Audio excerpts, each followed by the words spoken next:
നമസ്കാരം. കേരളത്തിൽ public service commission അഥവാ PSC നടത്തുന്ന മത്സര പരീക്ഷകളുടെ സുതാര്യതയും വിശ്വാസ്യതയും വീണ്ടും കടുത്ത ചോദ്യചിഹ്നങ്ങൾക്ക് മുന്നിലാവുകയാണ്. വർഷങ്ങളോളം അഹോരാത്രം പരിശ്രമിച്ച് പരീക്ഷകൾക്ക് തയ്യാറെടുക്കുന്ന ലക്ഷക്കണക്കിന് സാധാരണക്കാരായിട്ടുള്ള ഉദ്യോഗാർത്ഥികളുടെ ഭാവി അനിശ്ചിതത്വത്തിലാക്കിക്കൊണ്ടാണ് സംസ്ഥാന ആസൂത്രണ ബോർഡിലെ ഉന്നത തസ്തികയിലേക്ക് നടന്ന നിയമനത്തിലെ വൻ അട്ടിമറി വിവരങ്ങളൊക്കെ തന്നെ ഇപ്പോൾ പുറത്തു വരുന്നത്. പ്രത്യേക അന്വേഷണ സംഘം SIT നടത്തുന്ന വിപുലമായിട്ടുള്ള അന്വേഷണം ഇപ്പോൾ ഭരണഘടനാ സ്ഥാപനമായിട്ടുള്ള PSCയിലെ ഉന്നത ഉദ്യോഗസ്ഥരിലേക്ക് തന്നെ നീളുകയാണ്. നിലവിലെ ചെയർമാൻ അടക്കമുള്ളവർ കേസിൻ്റെ നിയമവലയത്തിൽ അകപ്പെടുമെന്ന സൂചനകളാണ് ഇപ്പോൾ പുറത്തു വരുന്നത്. യോഗ്യരായ ഉദ്യോഗാർത്ഥികളെ തഴഞ്ഞ് സ്വാധീനമുള്ള വ്യക്തികൾക്കായിട്ട് PSCക്കുള്ളിൽ തന്നെ വലിയ രീതിയിലുള്ള ഗൂഢാലോചന നടന്നെന്ന അന്വേഷണ ഏജൻസികളുടെയൊക്കെ തന്നെ കണ്ടെത്തൽ അത് പൊതുസമൂഹത്തിൽ വലിയ ആഘാതമാണ് സൃഷ്ടിച്ചിരിക്കുന്നത്.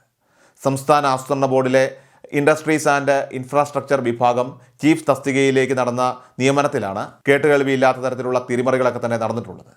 ഭരണാനുകൂല സംഘടനയുമായി അന്ന് അടുത്ത ബന്ധമുണ്ടെന്ന് ആരോപിക്കപ്പെടുന്ന അരുൺ ജെ പ്രതാപ് എന്ന ഉദ്യോഗാർത്ഥിക്ക് 1ാം റാങ്ക് ഉറപ്പാക്കാനായിട്ട് പരീക്ഷാ രീതികളിൽ തന്നെ മാറ്റങ്ങൾ വരുത്തിയെന്നാണ് അന്വേഷണ സംഘത്തിൻ്റെ കണ്ടെത്തൽ.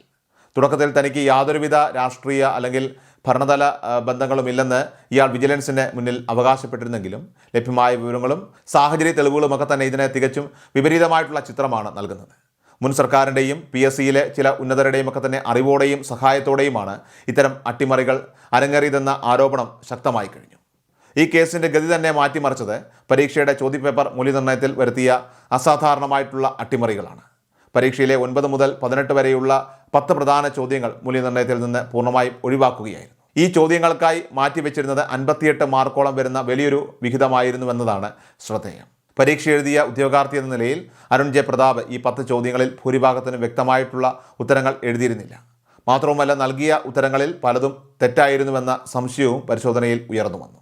തനിക്ക് മാർക്ക് ലഭിക്കില്ലെന്നും ഇത് റാങ്ക് പട്ടികയെ ബാധിക്കുമെന്നും തിരിച്ചറിഞ്ഞതോടെയാണ് കമ്മീഷനിലെ സ്വാധീനം ഉപയോഗിച്ച് പുതിയ നീക്കങ്ങൾക്ക് തുടക്കമിട്ടത്. സ്വന്തം പരാജയം ഒഴിവാക്കാനായി അരുൺ PSCയിലെ ഉന്നതരുമായിട്ട് ചേർന്ന് നടത്തിയ ഗൂഢാലോചനയുടെ തന്നെ ഭാഗമായിട്ടാണ് ചോദ്യങ്ങൾ ഒഴിവാക്കാൻ തീരുമാനിച്ചതെന്നാണ് SITയുടെ നിഗമനം. ഈ 10 ചോദ്യങ്ങളുടെ മൂല്യനിർണ്ണയം നടത്താതെ മറ്റ് ഉദ്യോഗാർത്ഥികളുടെയും മാർക്കിനെ സ്വാധീനിക്കുന്ന രീതിയിൽ തിടുക്കപ്പെട്ട് റാങ്ക് ലിസ്റ്റ് പ്രസിദ്ധീകരിക്കുകയായിരുന്നു. ഇതിലൂടെ അരുൺ ജെ പ്രതാപിന് അനർഹമായിട്ട് 1ാം റാങ്ക് ലഭിക്കുകയും തുടർന്ന് തസ്തികയിൽ നിയമനം നേടുകയും ചെയ്തു. നിലവിൽ ക്രമക്കേടിലൂടെ തസ്തികയിലെത്തിയ ഉദ്യോഗാർത്ഥിയെ വിശദമായി തന്നെ ചോദ്യം ചെയ്യാനും അതോടൊപ്പം തന്നെ കസ്റ്റഡിയിലെടുക്കുവാനുള്ള നടപടികളിലേക്ക് അന്വേഷണ സംഘം ഇപ്പോൾ കടക്കുകയാണ്. ഈ തട്ടിപ്പിൻ്റെ വ്യാപ്തി അന്വേഷണ സംഘത്തെ തന്നെ ഞെട്ടിക്കുന്ന രീതിയിലാണ് ഇപ്പോൾ മുന്നോട്ട് പോകുന്നത്. PSC ചെയർമാൻ MR ബൈജുവിന് ഈ തിരിമറികളിൽ നേരിട്ട് പങ്കുണ്ടെന്ന് വ്യക്തമാക്കുന്ന രേഖകളും കൃത്യമായ പരാതികളും SITക്ക് ലഭിച്ചിട്ടുണ്ട്. നിയമന പ്രക്രിയയിൽ ചെയർമാൻ്റെ ഒത്താശയോടെ നടന്ന അട്ടിമറികൾ പുറത്തു വന്നതോടെ കമ്മീഷൻ നേതൃത്വവും കടുത്ത ഭീഷണിയിലാണ്.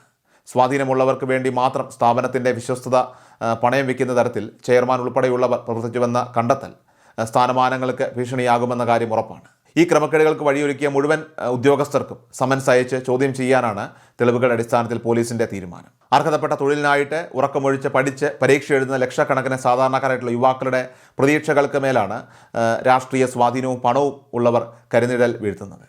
PSC എന്ന പവിത്രമായ ഭരണഘടനാ സ്ഥാപനത്തിൻ്റെ സുതാര്യത വീണ്ടെടുക്കാൻ ഈ കേസിൻ്റെ പൂർണ്ണമായ സത്യസന്ധമായിട്ടുള്ള അന്വേഷണം അത്യന്താപേക്ഷിതമാണ്. ചെയർമാൻ മുതൽ കീഴ് ജീവനക്കാർ വരെയുള്ള കുറ്റക്കാരെ നിയമത്തിന് മുന്നിൽ എത്തിച്ചുകൊണ്ട് കർശന ശിക്ഷ ഉറപ്പാക്കേണ്ടതായിട്ടുണ്ട്. എങ്കിൽ മാത്രമേ തകർന്നുപോയ ജനവിശ്വാസം വീണ്ടെടുക്കാനും വഞ്ചിക്കപ്പെട്ട അർഹരായിട്ടുള്ള ഉദ്യോഗാർത്ഥികൾക്ക് നീതി ഉറപ്പാക്കാനും സാധിക്കുകയുള്ളൂ.